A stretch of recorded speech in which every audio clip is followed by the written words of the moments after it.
Thanks for staying with us. The soon-to-be appointed Minister of Electricity could cost South Africa more than 37 million rand annually. This is according to the Democratic Alliance MP Leon Schreiber. President Cyril Ramaphosa announced yesterday during his State of the Nation address that a new ministerial post will be created in the presidency to deal with Eskom's blackouts. The former head of nuclear at Eskom, David Nicholls, joins us now to make sense of the imminent appointment. Very good evening to you. Thank you so much for your time. Besides the fact that it's going to cost South Africa 37 million rand a year, is a minister responsible for energy crisis a good idea? I think it depends on how it's run. I mean, welcome, Poe. I think the key question is that are we looking at this crisis in the correct context? And does it fit in that context? So if I just take a few seconds, there is a number of things we've got to do. We've got to think of what the long term is for the country in terms of what's 2050, what's net zero. What's the short-term solution to get the lights back on again now, and what's the transition path from where we are now to there? I see that the ANC the President described it, the Minister of Mineral Resources and Energy described it, and the SG of the ANC described it as a project manager. It's almost a one-man show.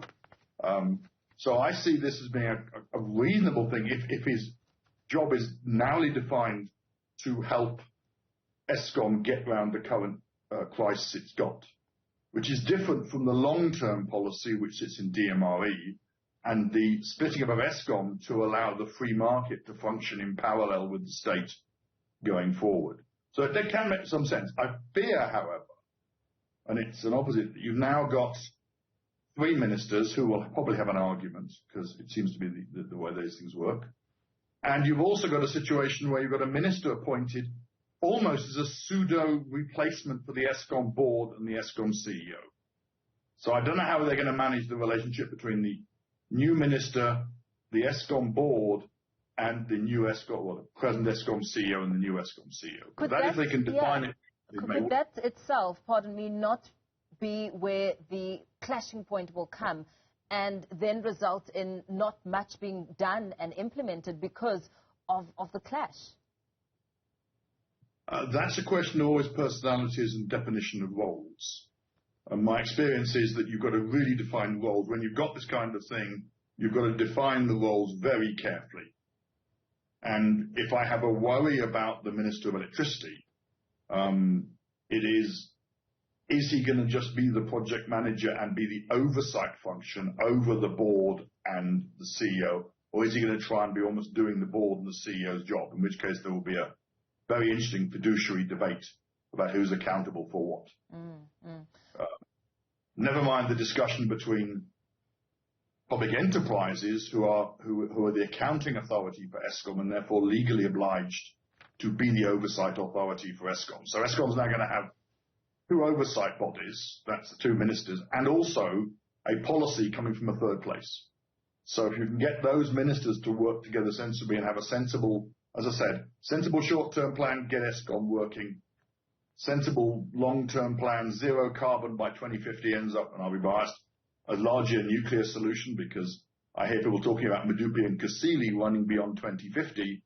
Well, in a net zero carbon world, you can't have Medupi and Kusile running. You can't have gas. You end up with only hydro or big nuclear, and those are the things you end up with. And in the meantime, what do we do to get from where we are now to the 2050 date? And that's quite an important discussion. But that's three different discussions. And I think that the Minister of Electricity, if his job is to provide whatever support Eskom thinks it needs in terms of the state of disaster, whatever that means, and I'm always wary, I'm not a lawyer, I don't quite understand what these things are, but I think that's a viable situation. What's interesting, of course, is that the key thing that the Eskom needs now for the next 5 years, fix the problem the next year, but over the next few years, the key thing is to allow it to get waivers to the emissions requirement, which is currently closing down its stations.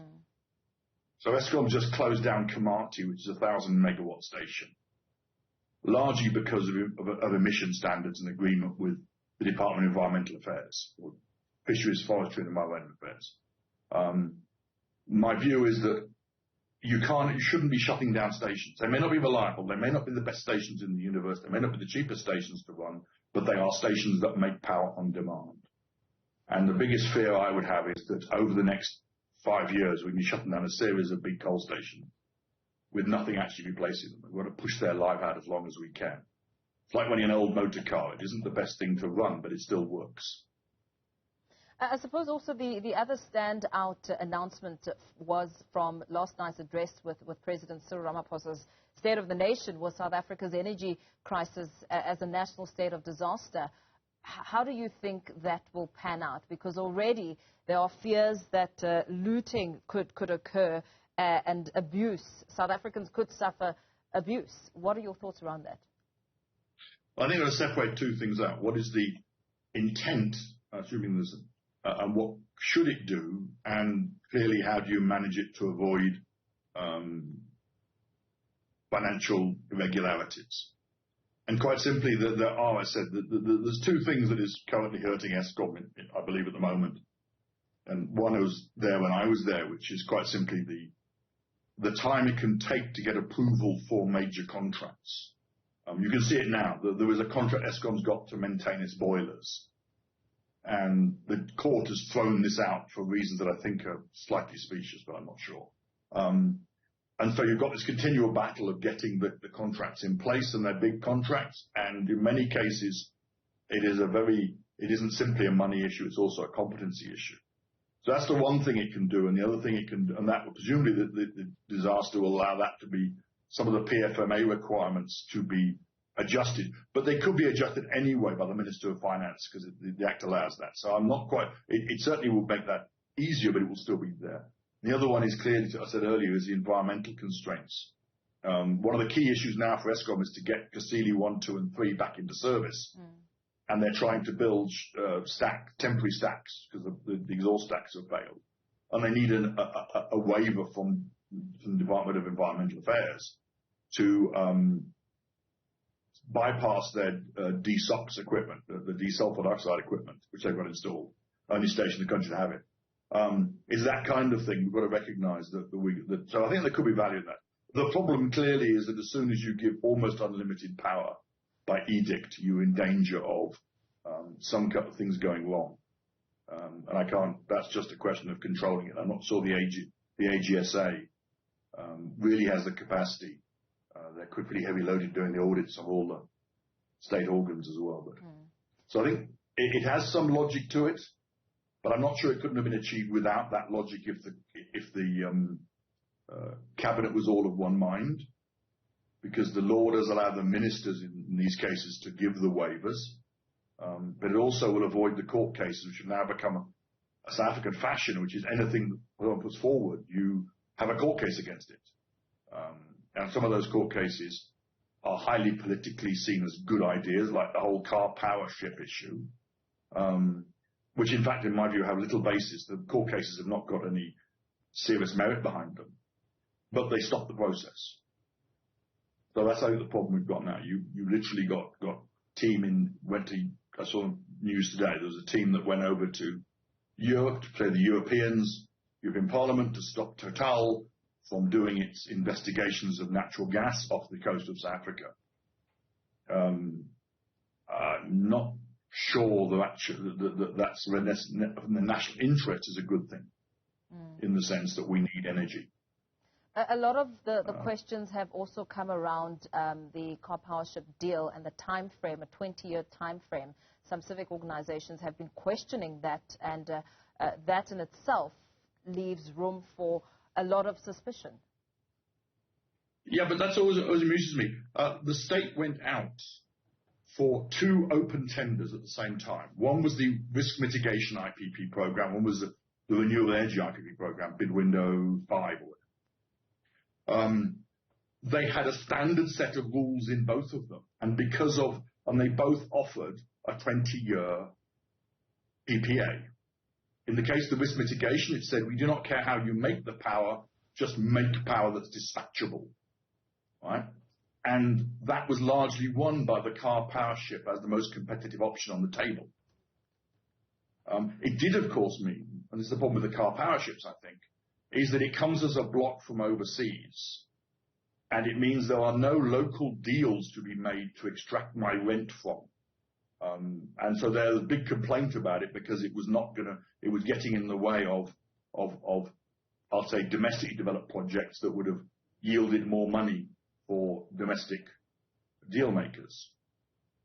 What's also interesting in that, by the way, is at the same time, with the same economic situation in the world, the renewable energy prices came in extremely good at about 40 cents a unit.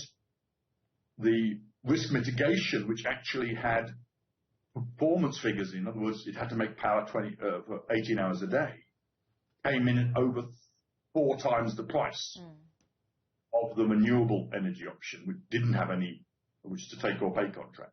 So it does show you the difference between classical renewable costs and usable costs by the industry. But the 20 years was there because that was the terms of the tender that went out for everybody.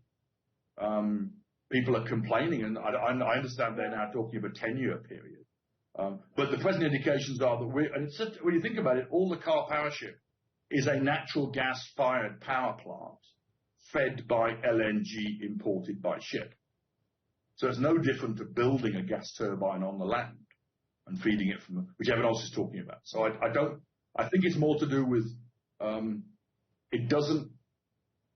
money flow does not go into the right pockets in the car power deal. It ends up being essentially a one-stop deal. Yeah. Whereas the local deals ended up with deal making and finance raising and everything else locally, which got to good margins for some local entrepreneurs. Very well. Thank you so much, David Nicholls. Thanks for your time.